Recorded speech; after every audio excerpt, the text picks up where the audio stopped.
So I think the interesting part about this, I want to come back to these frameworks because I think for those that are very heavily in AI, it's a really great way to be able to talk across. Yep. But it's also for those that are maybe a little bit more AI curious, you're giving them some ways to think about how to do it. So we moved from system of record to Yep. system of reasoning. Yep. We've got our horizontal. We've got our verticals, which is over here. Yep. We've talked a little bit about the functional aspect Yep. of it. Now, let's transition to if you're a founder in this space. You've worked with a lot of founders, whether it was in your operating days through the Morgan Stanley, GGV, NEA.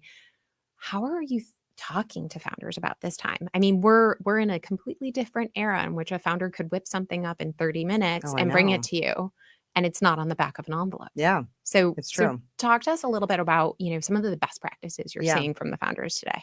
So I think it is kind of amazing. The pace of Right? development, it's almost never been easier to start a company, and in some ways, never been more competitive to Yep. start a company, right? Because you Yes. have all of these things that make it very quick to prototype, make it quick to Totally. design things, make it quick to code. Yes. And I think what's awesome, actually, what's amazing, truly, and we have never seen before, is you're actually seeing companies get to real ARR scale with very few people. And so, like you're seeing insane growth and you're Mhm. seeing very lean teams in many cases, which is pretty awesome. So amazing time to start a company.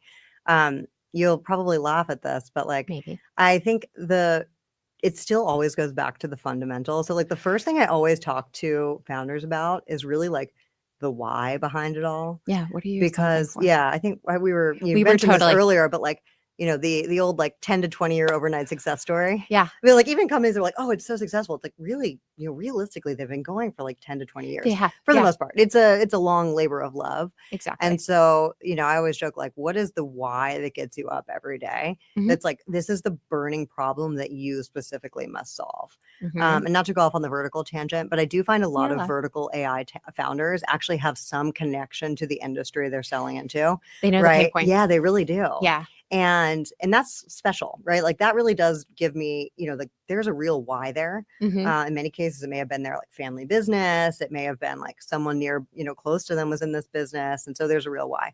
So I actually think that's still the number one thing, because you could wake up and say, I'm going to start a sales AI company.